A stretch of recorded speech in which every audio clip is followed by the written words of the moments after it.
This video provides a very basic tennis-specific training workout.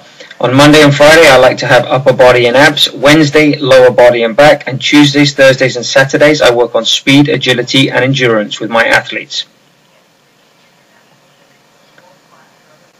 In this table taken from the NSCA's Essentials of Strength Training and Conditioning book, you'll see here that they break down the training-specific energy systems. And this is a good guide for tennis players looking to improve fitness, as you'll see that tennis never has points lasting longer than 30 seconds, or very rarely, so we're focusing primarily on the phosphagen and fast glycolytic systems when training. And once again from the NSCA's book, you'll see here a very good demonstration of periodization and how to plan and work your schedule depending on where you are and which phase you're in, whether you're in competition, maintenance, or just beginning your off season. This is a great starting point to use this table as a guide. The traditional resistance training periodization model is often referred to as a linear one due to the gradual progressive mesocycle increases in intensity over time. An alternative to this model, however, involves large daily fluctuations in the load and volume assignments for core exercises. The differences between linear and non-linear is purely this.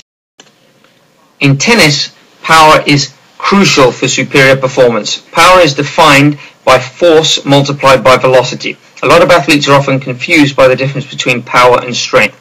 For example, a large bodybuilder may be very strong, but he lacks power because he has not worked on increasing the speed at which weight or force can be created.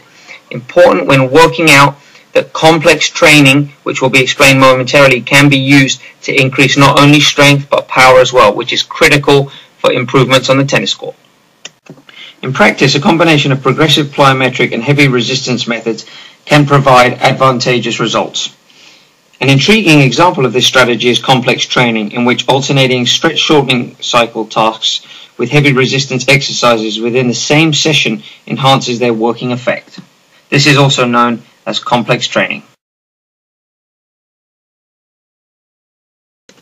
A warm-up is important before any exercise. A well-designed warm-up can increase muscle temperature, core temperature, and the connecting muscle tissues.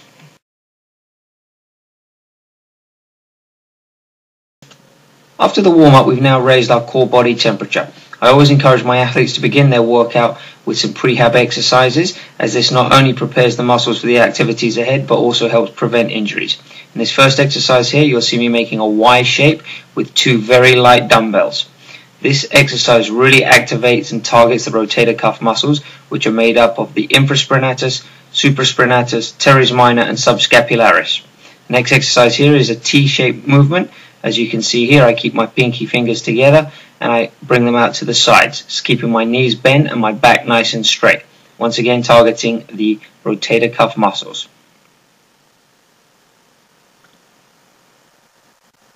I'll now go into an L-shaped movement, still working on the rotator cuff, and again I'm bringing my elbows up nice and high and then rotating that glenohumeral joint.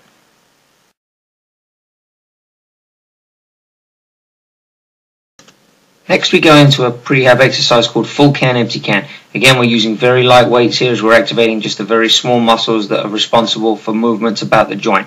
This exercise is very simple. Imagine holding a can of Coke and simply raising it to parallel to the ground, and then again, but this time emptying out the Coke at the top of the movement.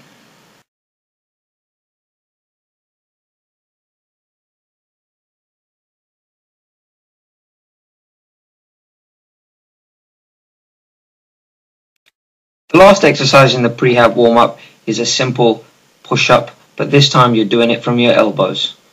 Very simple but very effective at activating the necessary muscle groups for the exercises ahead.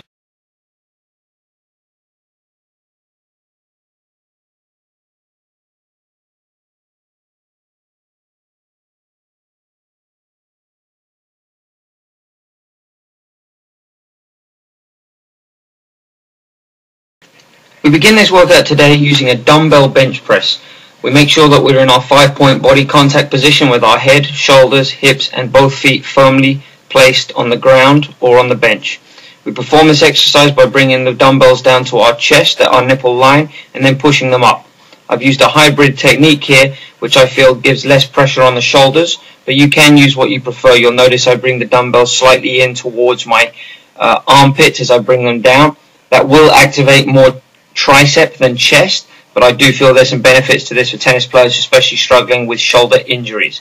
So this is a useful way to help alleviate some of the pressure from that joint.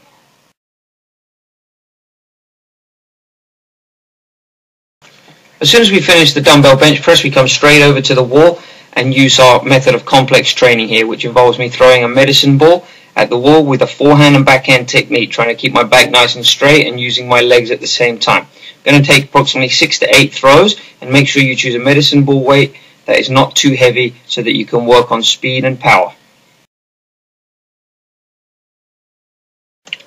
When working out in the gym, it's very important that whatever you push, you pull. We've just done a horizontal push with the dumbbell bench press. We're now going to come over and do a horizontal pull in a row.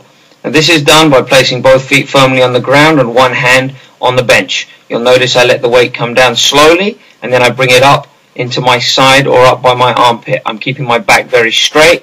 My head should be looking up forwards and my knees are slightly bent.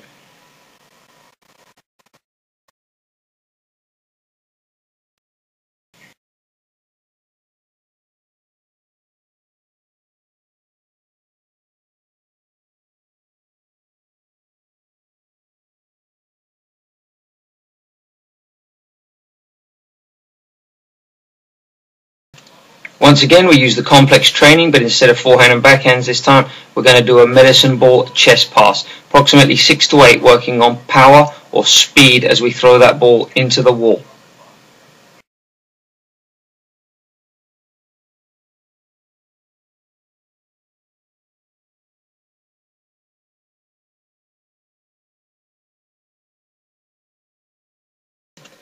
Okay, now we're going to go into a vertical push.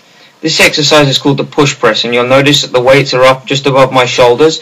I have both feet firmly planted on the ground, and I'm driving the weights up above my head. This is a great exercise for tennis, as it works strength and power, and it's very important when doing this exercise that you sit back as though you're sitting down into a chair, and the weight stays through the heels in your feet. You want to drop down approximately 10% of your body height, and that's just an approximation. That's going to allow you to drive your legs up into the lift and power those weights above your head. Very important that you have speed when doing this, otherwise you will not be able to force those weights up. And once again, make sure that you start off with a weight that is light until you get the technique down, and then you can build up as you feel necessary.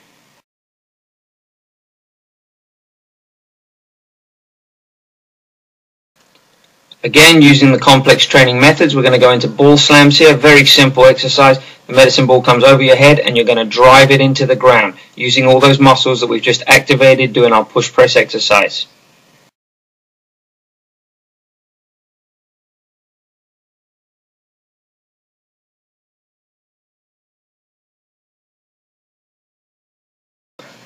Okay, now after the vertical push we just did, we're now going to do a vertical pull. This is a traditional pull-up. I'm in what we call a pronated grip here with my hands, or my palms of my hands, facing down. This is a very difficult exercise and a lot of players struggle with this one. So if you are unable to do this unassisted, I will now show you how to do it with an assistance. When doing a pull-up, it's much easier to have our hands in a supinated position, i.e. with the palms facing up. This is easier as it activates some more of the bicep muscles, which tend to be stronger for a lot of athletes, especially females. But this is a good way to start. And I've used a green band here, which is tied onto the barbell, and then I put one of my knees inside it, and that provides me a great deal of assistance. I can also do it the more difficult way with my hands pronated as shown in this video, but once again I recommend starting with a supine or a palms up position. This simple exercise is called a keg toss. You do need some room to do this, but it's a very effective exercise because once again we're going to use those activated muscle groups from the pull-ups, and simply I'm just going to stand with my back against the wall and throw that medicine ball as high and as far as I can, driving my legs up to assist and then really using my arms. Here from a different angle you'll see I'm really working on trying to get that ball elevated nice and high.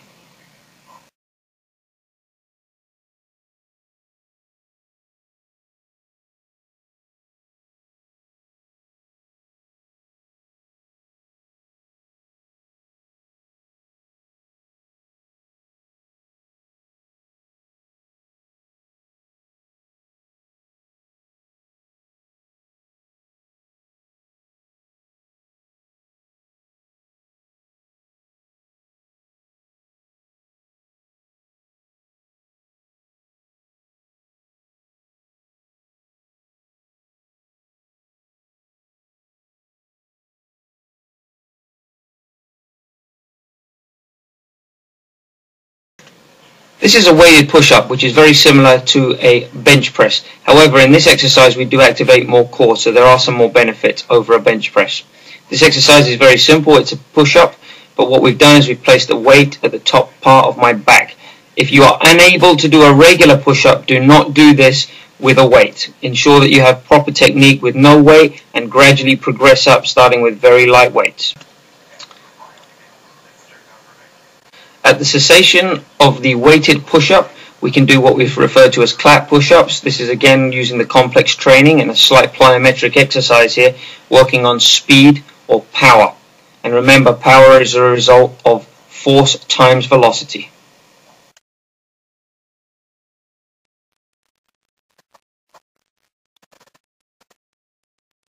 Okay, in this exercise we're doing a TRX row, which is very simple. Most gyms are equipped with them nowadays. Make sure that you keep your body nice and straight like a plank of wood, core tight, butt tight, and you're just slowly bringing yourself up and then letting yourself back down, working the eccentric and concentric motions. Make sure though that you do not have any movement other than where you have your arms and shoulders. I see too many people doing this, moving their hips up and down to try and help them up. This is the incorrect technique. Make sure you stay nice and stiff throughout your body. Now, to make this exercise easier, you can stand further back as I'm demonstrating here. This puts less weight on the rope and that will allow you to have an easier pull. In contrast, I can bring my feet further forwards, changing the angles, and this will make the TRX row considerably more difficult.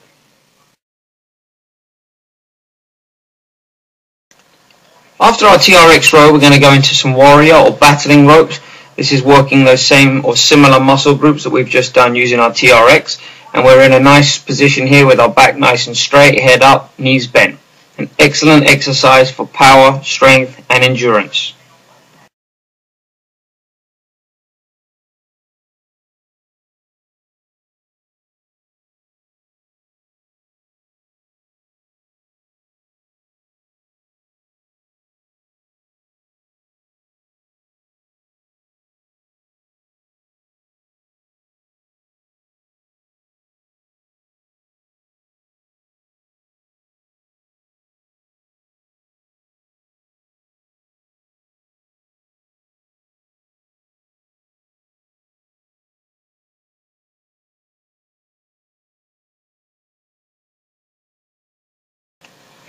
When using a gym program, it's very important to try and mimic the similar movements that we see on the tennis court. This principle is called SAID, or Specific Adaptations to Impose Demands. Andy Roddick is an excellent example of a player with fantastic pronation. When serving, we use a similar pronation as seen here on this physio ball. This is working our triceps. Rather than doing a simple or traditional tricep extension here, we're laying on the physio ball with our hips nice and high, feet firmly planted on the ground, keeping our elbows still and bringing those weights down behind our head and back up as though we were serving. Now we go into a bicep sprinter. Also on the physio ball with our feet firmly on the ground, and we're bringing that weight down by our side and then up at the top, turning it at the very end to get extra range of motion.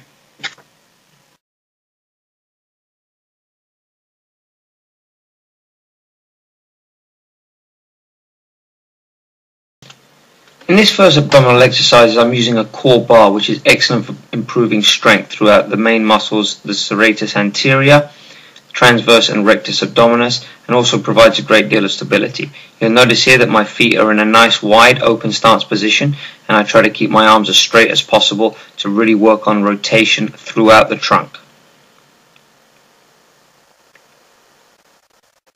As I move on to the next exercise, the ultimate abs, I've simply hooked my feet under the bench press bar on the Smith machine, and I've got my butt on the edge of the bench, and I'm simply coming down, touching the floor and raising myself back up. Really excellent at working those deep muscles. Next I go into a very simple incline crunch. However, I am adding an element of rotation here, which is so important for tennis players, as there's so much rotation going on almost every shot. So just a little more tennis specific than a traditional crunch. If you watch Roger Federer here in this forehand, you'll notice that as he hits it, his forehand, his right arm is pushing forward and his left hand is pulling back. This is a very good forehand here for us to copy, and what I wanted to do here is share with you an exercise called the push-pull, which is very similar to the motion of a forehand. You'll notice here that my right hand is pushing forward and my left hand is pulling back, and I'm also remembering to use my legs to generate some power up from the ground.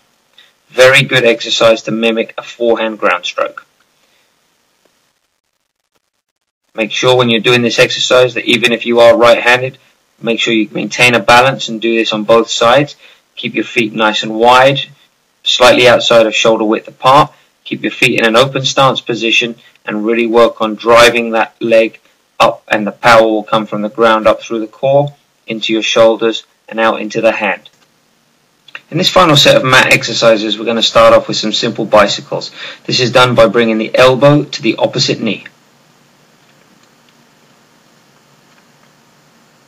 We'll then move into some simple flutter kicks, bringing our feet 6 to 12 inches up off the ground and back down. This works and targets the lower abs. We will then go into some simple crunches. Although not as good as a rotational crunch, the great thing about these exercises is they can be performed almost anywhere, whether it's at a tournament, in a hotel room or in a gym. And finally, we'll finish off with a bridge exercise. This is an excellent way not only to build strength but also stability. And you'll notice that I'm on my elbows and forearms and the tops of my toes, and I'm keeping a nice straight posture with my butt down and my back nice and straight.